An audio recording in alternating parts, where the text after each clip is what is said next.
bukan ihsan yang pertama tadi, yang di hadis yang kedua. Ihsan ini, berbuat baik ini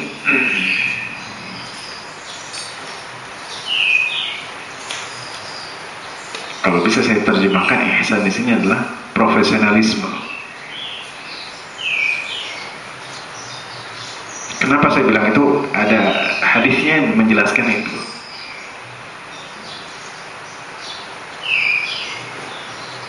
An Abi Ya'la Shaddad bin Aus radhiyallahu anhu an Rasulillah sallallahu alaihi wasallam qala. Jadi Abi Ya'la Shaddad bin Aus radhiyallahu anhu Rasulullah dia bersabda, Inna Allah kataba al-ihsan ala kulli syai. Allah telah mencatat, menentukan ihsan, berbuat baik dalam segala sesuatu, profesional dalam segala sesuatu. Kenapa? Fa'idha qataltum fa'ahsinul qitlata. Kalau engkau membunuh, maka berbaiklah dalam membunuh. Jangan asal-asalan, nanti ada penjelasannya. Wa idza dzabhtum fa'ahsinul dzibha. Apabila kalian menyembelih, maka berbaiklah dalam menyembelih. Wal yuhidda ahadukum syafratahu wal yurih dzabihatahu. Hendaklah seorang kalian menajamkan pisaunya, wal yurih dzabihatahu, dan bikinlah tenang dzabihatahu yang akan disembelih. Baik, ihsan banyak. Misalnya firman Allah Ta'ala, Inna Allah ya'muru bil 'adli wal ihsan. Ihsan berbuat baik. Jadi berbuat baik ini profesionalisme di sini dalam pekerjaan-pekerjaan kita. Termasuk di sini disebutkan adalah membunuh, menyembelih. Ini disebutkan di sini. Jadi ihsan di sini, ihsan tahsin, ya, memperbaiki cara, gitu kan. Membunuh.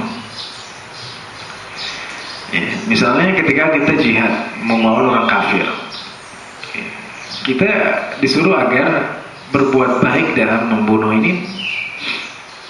Bagaimana caranya? Allah SWT berfirman dalam surat Muhammad, فَإِذَا لَقِيتُمُ الَّذِينَ كَفَرُوا فَضَرْبَ الرِّقَابِ حَتَّى إِذَا أَدْخَلْتُمُوهُمْ فَشُدُّوا الْوَثَاقِ.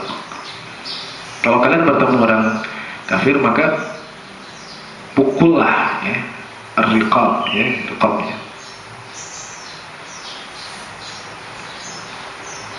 Makanya Nabi SAW, ya, kalau bisa ditebas kepalanya. Melarang untuk nahan adil muslah. Muslah itu artinya apa bahasa kita, ya? Memotong-motong. Mutilasi, ya. Mutilasi bukannya dipindahin, Pak. Mutasi, ya. Salah. Mutilasi. Dulu tahun 2008 ada Rian yang bunuh, dimutilasi. Banyak kasusnya. Itu nggak boleh. Kalau kita misalnya perang dengan kafir, kita mutilasi itu satu-satu, nggak boleh. Kalau kita membunuh, bunuh dengan baik. Itu dorbar riqab, tebas sekali, ya. Nah, itu yang dia juga sesuatu. Ya, jadi dalam membunuh saja ada aturan, ya. Ada profesionalisme. Jadi nggak sembarangan, nggak asal-asalan. Ada aturannya, ada ihsan, ada berbuat baik. Sama juga ketika qisas, ketika seorang melakukan qisas, orang membunuh, maka dia wajib qisas apabila auliaul maqtul, wali yang dibunuh ini meminta tersebut, maka tidak boleh dicincang juga, tidak boleh dimutilasi juga, ya. Dia harus yuqtalu bisayf. Bagaimana kalau misalnya, nah kalau fuqaha kan begitu, bagaimana kalau misalnya yang membunuh itu memutilasi? Kalau di qisas dimutilasi lagi nggak? Nah, itu kan fikih kan di sini. Maka di sini Malik dan Syafi'i mengatakan dia dibunuh sesuai dengan cara dia bunuh. Ya, jadi kalau Rian itu nanti dibunuhnya dimutilasi lagi. Kenapa? Karena dibunuhnya mutilasi. Itu pendapat Malik, Syafi'i dan Ahmad. Ya, hadisnya apa? Hadisnya ada hadisnya Sahih dari Anas. Saya keluar seseorang jariyah, seorang budak perempuan alaihi Audah bil Madinah, kemudian dilempar sama orang Yahudi dengan batu. Ya, lagi keluar itu lempar sama orang Yahudi. Batunya mungkin gede ya. Kalau batu kerikil mah nggak mati. Fajr bin Rasulullah didatangi para Rasul ya. Wabi perempuan ini sudah sekarat. Mungkin batunya gede atau timbuknya berapa kali gitu.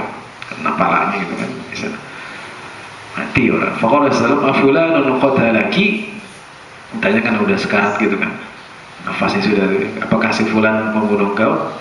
Farfa'at ra'saha. Ya. Dia mengangkat tangannya gitu. Karena dia udah nggak bisa ngomong lagi. Fulan qatalaki, ya maksudnya bukan. Faqala fi fulan faqafadat ra'saha. Jadi ditanya, si fulan yang membunuh kamu bukan? Si fulan yang membunuh kamu bukan?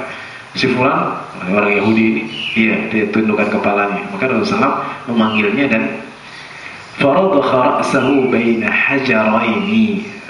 Maka Rasulullah faradha ra'sahu baina hajaraini ya. Gitu ya. Dihempit di antara dua batu. Jadi perempuan ini keluar pakai apa namanya? Perhiasan ya. Yang orang ini dilempar pakai batu. Kemudian Rasulullah ketika itu menanyakan siapa yang membunuh kamu, si fulan? Bukan si fulan. Akhirnya si fulan. Makanya syahid di sini Rasulullah ya melakukan kisahnya dengan apa? Dengan batu. Artinya sama dengan yang dilakukan oleh pembunuh tadi, gitu. Ya. Nah, ini mazhab yang kuat ya. Adapun Thawri, Ahmad, Abu Hanifah dan lain-lain tidak kecuali dengan apa namanya bisayf. Tapi kalau kita lihat hadis jelas di sini dilihat sesuai dengan yang dibunuh. Karena katanya kata Thawri dan Abu Hanifah Rasulullah melarang muslah, melarang mutilasi. Kalau orang pakai batu ya silakan dibunuhnya pakai batu lagi. Tapi kalau orang mutilasi nggak boleh dibunuhnya mutilasi lagi begitu. Karena ada hadis yang melarang itu. Tapi kalau orang ditimpuk pakai batu, ya udah dikisosnya pakai batu lagi, ditembak, tembak lagi. Gitu. Tapi kalau dia mutilasi nggak boleh karena ada hadis lain. Ini apa namanya? Ada apa namanya? Ikhtilaf perbedaan di sini. Kemudian ya sama ya, ketika orang murtad juga dia dibunuh dan dimutilasi. Jelas ada larangan jelas dari Rasulullah dalam Sahih Bukhari tentang pengharaman mutilasi. Jadi dosanya gede itu.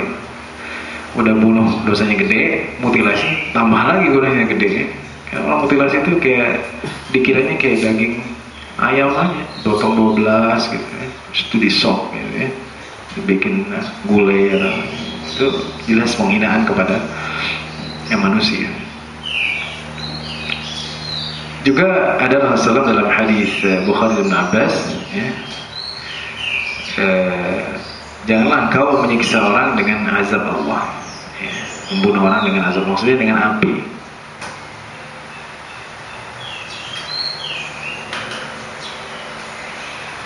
Kalau pakai tembakan gimana? Itu beda lagi ya. Karena sekarang nggak mungkin pakai pedang perang ya. Tembak duluan ya. Ini dibakar dengan api. Nah biasanya pakai bom, pakai senjata dan seterusnya. Di sini juga ada larangan tentang menyiksa hewan, nggak boleh, pasti ya, menyiksa hewan itu nggak boleh hukumnya Pak. Karena dalam satu hadis Bukhari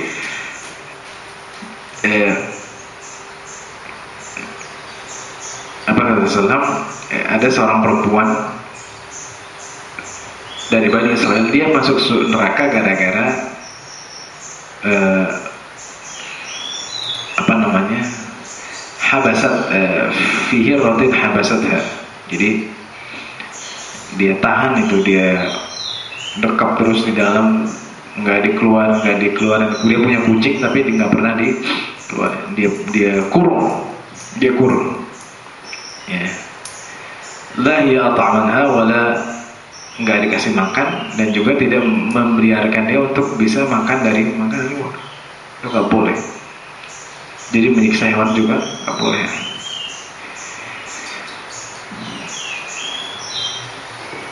ya, tidak boleh menyiksa hewan ya.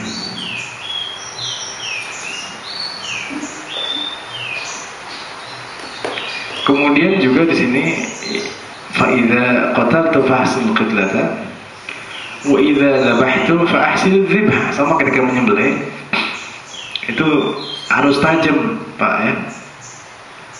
Jadi nggak boleh dulu kasus sapi Australia dipukulin dulu tuh nggak boleh. Ya. Itu menyiksa hewan namanya.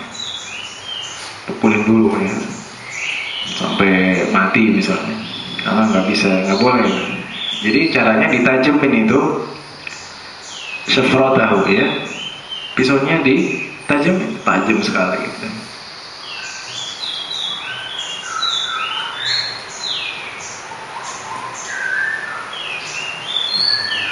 Termasuk di sini wal yurih dzabihatahu. Jelas itu. Yurih itu kan raha, dan buatlah tenang yang akan disembelih. Jangan ditakut-takutin duluan gitu ya. Ayo mati-mati. Ya kita umpetin dulu itu ya. Sama hewan aja begitu ya. Mana yang yang disembelih adalah muqaddimatul unuq ya. Muqaddimatul unuq. Di sini dalam Ibnu Majah Rasulullah melewati seseorang yang dia menarik kambing itu dengan udhunnya. Nggak boleh itu. Jadi kita menarik kambing dengan telinganya ditarik gitu loh. Nggak boleh. Kayak dijewer begitu. Nggak boleh. Kalau Rasulullah da'udhuna wa khud bisa nifatiha ya. Nggak boleh. Jadi tinggalkan telinganya dan ambillah dengan unuknya di sini nih. Awal daripada tenggorokannya ya, sininya. Jadi jangan ininya, jenggotnya, jangan jenggotnya nanti jenggotnya putus. Sini nih, di atas dagu. Ya, tentunya dengan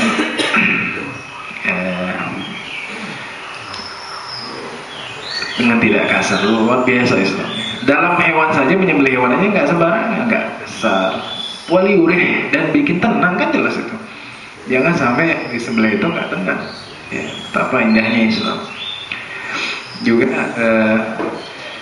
termasuk ihsan juga yul audaj, yaitu nadi ini harus sampai terpotong. Jadi jangan, karena pisau itu kenapa harus tajam, biar dia sekali ini putus gitu. Jadi kalau dia kurang tajam, kasihan dia. Islam perhatikan itu. Tajamnya itu benar-benar tajam sehingga sekali gini ya, jadi dia tidak merasakan rasa sakit ya. Itu beberapa hadis atau beberapa ajaran Rasulullah dalam ihsan. Jadi ihsan ini babnya luas ya. Jadi kalau kita menyembelih, membunuh, melakukan qisas ya, itu ada aturannya ya. Ada ihsan, berbuat baik sehingga kita tidak menganiaya. Jadi dalam melakukan menyembelih pun ya, kita tidak berbuat yang tidak baik kepada hewan. Bayangkan ya, ini bahwa ihsan ini umumnya luas, cakupannya luas. Kalau dalam pekerjaan ada ihsan juga, berarti ini profesionalisme ya. Kalau yang sebagai pegawai dia ihsan, baik dalam pekerjaannya. Kalau dia sebagai guru, baik dalam mengajarnya. Kalau dia yang pedagang, baik dalam pedagangnya, dan seterusnya. Ada ihsan ya. Nggak sembarangan, nggak asal-asalan, ada aturannya, bagaimana caranya, sehingga setiap profesi yang dilakukan itu sesuai dengan apa yang diinginkan. Itu maksud dari hadis ini sebenarnya ya, profesionalisme. Umumnya seperti itu ya, khususnya di sini adalah masalah tadi, masalah qisas, masalah menyembelih bagaimana caranya.